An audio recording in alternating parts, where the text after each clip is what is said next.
O Felipe Luiz saía mancando, porque estava com a perna machucada, já sem chuteira, sem a meia, só de calção, camisa, descalço. Ele saía meio que mancando, chegava na beira do campo e ficava orientando os jogadores, gritando com os colegas ali. E o Renato atônito ali, sem saber o que fazer naquele momento. Verdade. Isso aconteceu. Assim, eu acho o Renato, eu cobri o Flamengo e o Botafogo, o Renato jogando nesses clubes, tá? Eu acho o Renato um puta personagem divertido, um cara engraçado e tal. Não tenho nada contra, pelo contrário, entrevistei o Renato no tempo de jogador inúmeras vezes.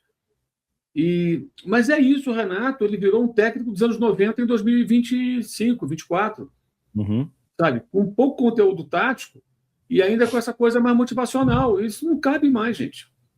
Eu acho que técnicos como ele, sinceramente, deveriam fazer o quê? Se cercar de uns 2, 3 caras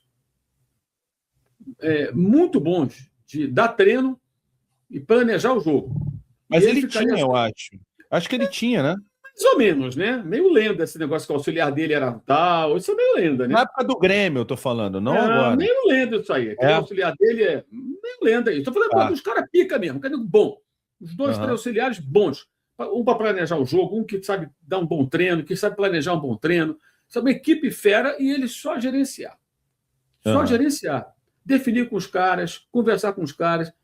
Olha, é minha equipe aqui e tal, se reunir e gerenciar. Sim. Usar o que ele tem de bom, que é essa capacidade de agregar o jogador e tal, e trazer o conteúdo desses caras. Não é virar um vampiro, não. É até compartilhar. Olha, a minha equipe aqui é eu, o João, o Manuel, o Pedro aqui. Ó. Eu e esses caras aqui. Esse cara é o responsável por essa área. Montei um time aqui, galera muito ponta firme, conhece. Que você tem caras assim no mercado. Um cara que sabe dar treino, um cara que sabe. Porque assim, o que acontece? O cara tem todo o potencial para ser um puta técnico, mas ele não tem casca, não tem nome. O jogador, às vezes, não respeita tanto. Não digo todos, não. Tem os caras que são super profissionais que vão respeitar qualquer um que estiver lá.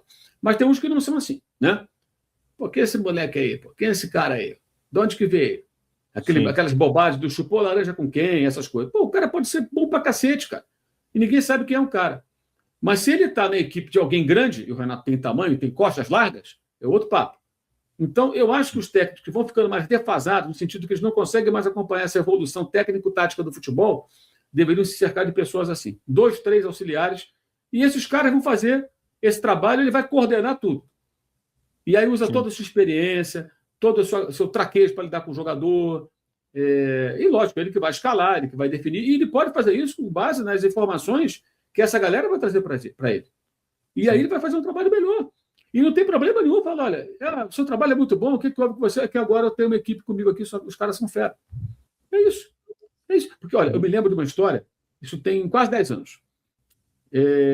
Um grande clube brasileiro fez um investimento grande na sua equipe de análise de desempenho.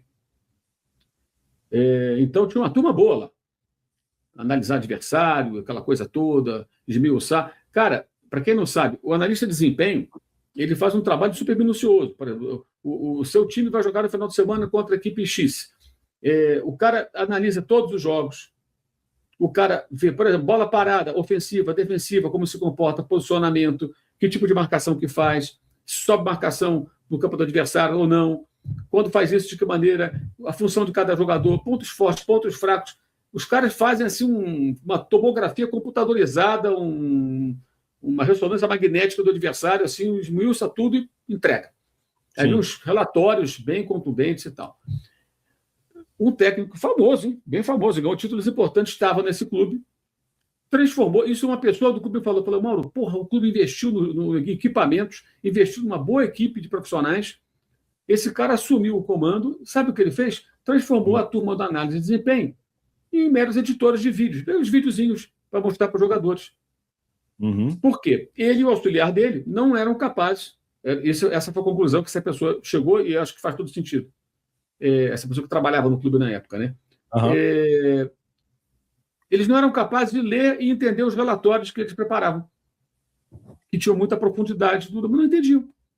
Então pegaram e falaram, faz uns vídeos aí e tal, como é que joga, e mostrar para o jogador e tal. Há 10 anos, isso ainda chegou a funcionar em alguns momentos. O time teve bom desempenho com essa comissão técnica. Mas foi há 10 anos, gente. Foi em 2016. 2026. Cada vez menos cabe. O jogador passa à noite na gandaia e tal, não vai conseguir correr por muito tempo. Pode conseguir 1 ou 2 jogos, depois vai cair de rendimento. É inevitável. Até porque o marcador dele, né? Se ele for um atacante, o marcador dele, pô, tá saradão, bem alimentado, bem descansado, doidinho para jantar ele, na porrada, na bola, na velocidade, o que for. Chegou meio morto ali, mas não vai ganhar uma. Botou na frente, o cara vai ganhar, corpo a corpo, o cara vai ganhar. O cara tá com mais saúde, porra. Não tem. Pô, mas eu jogo mais que ele. Pô, não adianta, cara. O cara tá mais preparado que você, ele vai ganhar na força, na velocidade, na impulsão, na bola pelo alto. Você vai ficar de ressaca ali, meio, né? Não tem jeito. Né? Então, e isso pesa, como pesa hoje essa questão. O técnico tem que ter o conhecimento. O futebol está muito evoluído, cara. Sabe? É muito científico, muito. Exige até uma coisa que o Lúcio de Castro fala isso, olha, nossa, quase 20 anos o Lúcio fala isso. Exige conhecimento e capacidade intelectual. Sim. Se o cara não tiver um certo nível intelectual, ele não consegue entender todas as minúcias do jogo e decifrar as informações que ele vai receber dessas equipes muito boas que os clubes têm hoje e que fornecem essas informações. Tem até esse aspecto. Até o Lúcio vai mais longe quando ele fala sobre isso, ele fala da questão do sucateamento do ensino público na época da ditadura, e o que isso gerou no povo brasileiro, em termos educacionais, numa defasagem, e claro que isso atinge vários segmentos, inclusive no futebol. Então, a conclusão que ele chega, acho que faz sentido essa lógica, é muitas pessoas, inclusive muitos brasileiros que param de jogar e viram técnicos que não têm um preparo intelectual. O cara estudou muito pouco, o cara é muito simplório. Então, quando era na base do vamos lá, rapaziada, eu joguei não sei aonde, faz isso, faz aquilo, até funcionava. Mas quando precisa agora de, cara, uma análise mais profunda, o entendimento do jogo, as minúcias. Capacidade, né? Aí você tem que ter também uma capacidade intelectual maior. O nível do jogo está muito alto. E os jogadores estão assim. Essa turma do Flamengo toda era assim. Cara, você vê, pega uma entrevista do Felipe Luiz. Pega as análises do Felipe lá no Sport TV, na Copa do Mundo. Eu vi poucas que eu estava lá no Catar, vi algumas na internet. O Felipe Luiz ele era jogador. Vê o Felipe Luiz como jogador, ele analisando detalhes da Copa do Mundo. Alto nível. Porra! Então, assim, como é que você é o técnico de um cara desse? Fala o que para ele? Na final de Montevidéu, eu falei já aqui, vou repetir para quem não ouviu. Eu vi no estádio, acho que a televisão talvez não tenha mostrado. O Felipe se machuca no começo do jogo.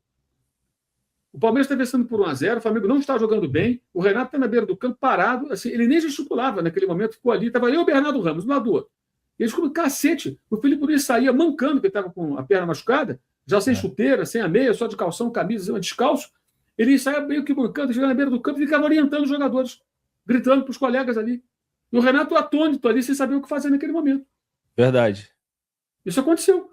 Sim. Isso aconteceu. Mais uma vez ele fez isso, que foi assim meio que um desespero.